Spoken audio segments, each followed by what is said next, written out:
Ready start. आज हमारा देश एक बड़ी युवा आबादी वाला देश बन गया है। वह युवा जो आज पढ़ लिख कर काफ़ी व्यस्त हो गया है, फिर भी इसी युवा मन की एक बड़ी शिकायत देखने में आ रही है कि वह इतना होने के बाद भी अपने आप को काफ़ी अकेला महसूस कर रहा है। आज वह नौकरी के सिलसिले में अपने करीबी रिश्तेदारों और अपने करीबी मित्रों से काफ़ी दूर हो गया है। उसके रिश्तेदार आज अपने घरों में हैं और उसके करीबी अन्य दूसरे सभी दोस्त काफ़ी व्यस्त हैं।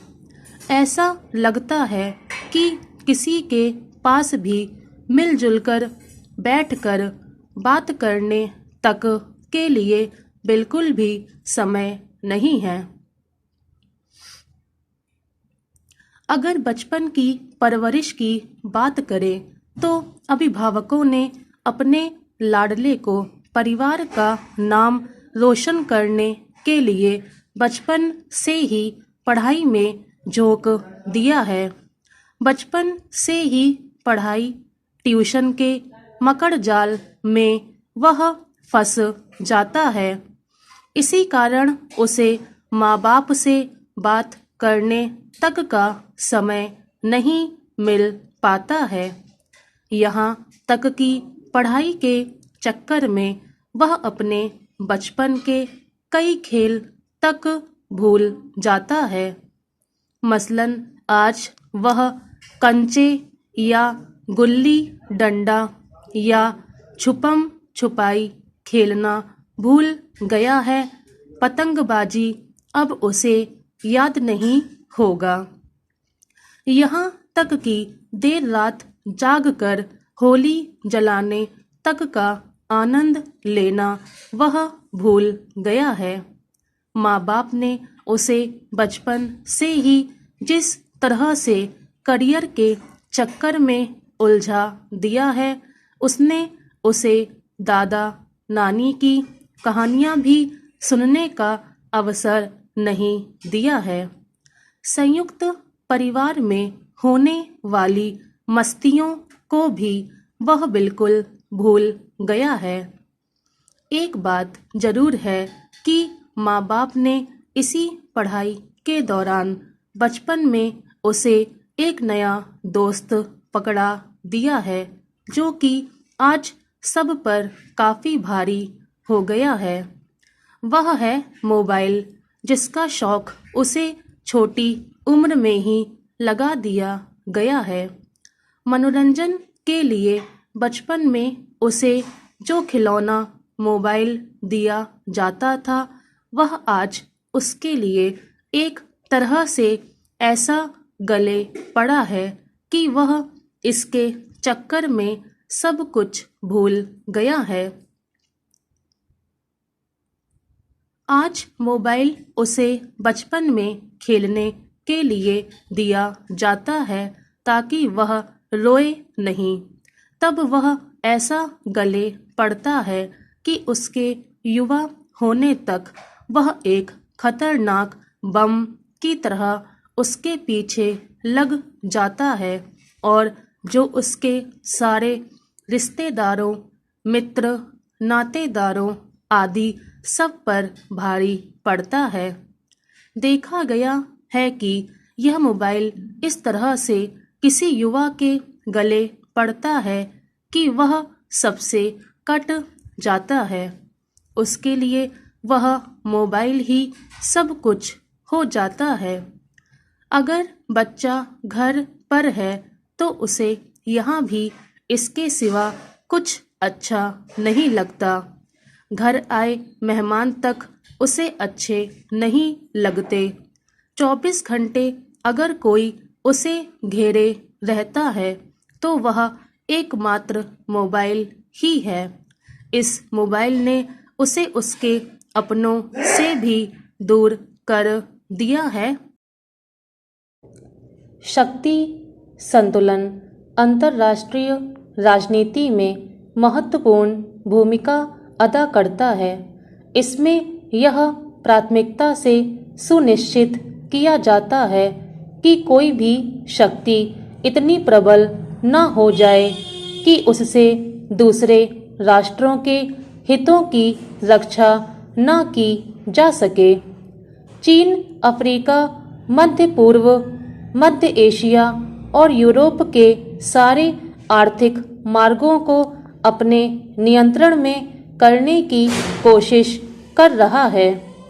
दुनिया के अन्य क्षेत्रों के साथ ही खासकर मध्य पूर्व में चीन के बढ़ते प्रभुत्व को नियंत्रित और संतुलित करने के लिए भारत, अमेरिका और संयुक्त अरब अमीरात के राष्ट्रीय सुरक्षा सलाहकार सऊदी अरब में मिले हैं।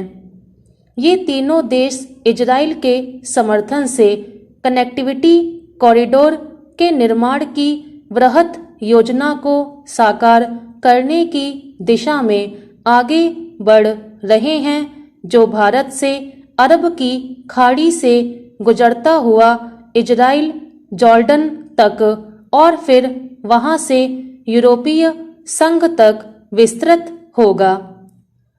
कनेक्टिविटी कॉरिडोर का विचार अमेरिका, इजराइल, भारत और यूएई ने 2 वर्ष पहले ही कर लिया था, लेकिन हाल में ही चीन ने सऊदी अरब और ईरान के राजनयिक संबंध बहाल करवाने में जो सफलता अर्जित की है, उससे अमेरिका, इजराइल और भारत चकित हैं और इसे बड़ी चुनौती के रूप में देख रहे हैं। चीन आर्थिक गलियारे के तहत कई देशों में करोड़ों डॉलर का निवेश कर चुका है। चीन और खाड़ी देशों के बीच मुक्त व्यापार को लेकर वार्ताएं करीब 1 दशक से चल रही हैं। चीन इस इलाके में शांति स्थापित करके न केवल अपने व्यापारिक साम्राज्य को सफल बना सकता है, बल्कि वह सामरिक बढ़त भी लेना चाहता है। मध्य पूर्व में महाशक्तियों के बहुत सारे सामरिक और आर्थिक हित मौजूद हैं। महाशक्तियों के हित और शक्ति संतुलन के बीच तेल संपदा का भी एक महत्वपूर्ण द्वंद्व है, जो शह और मात के खेल को पश्चिम एशिया तक खींच लाता है। इसमें शिया सुन्नी विवाह को हवा देकर आपसी जोर आजमाइश और प्रतिद्वंदिता को बढ़ावा दिया गया है।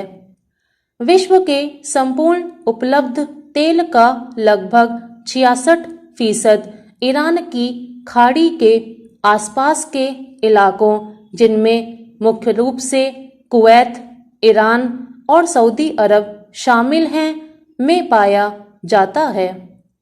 सोवियत संघ और अमेरिका तो तेल के मामले में आत्मनिर्भर है, लेकिन अगर यूरोप को इस इलाके से तेल प्राप्त होना बंद हो जाए तो उसके अधिकांश उद्योग धंधे बंद हो जाएंगे। यही कारण है कि पश्चिमी देश मध्य पूर्व पर अपना नियंत्रण बनाए रखना चाहते हैं।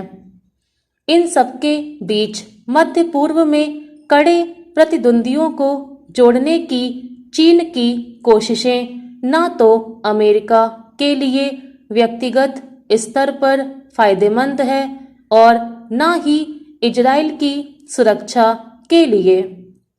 चीन भारत का परंपरागत प्रतिद्वंदी है और मध्य पूर्व में भारत के आर्थिक और सामरिक हित भी इससे प्रभावित हो सकते हैं।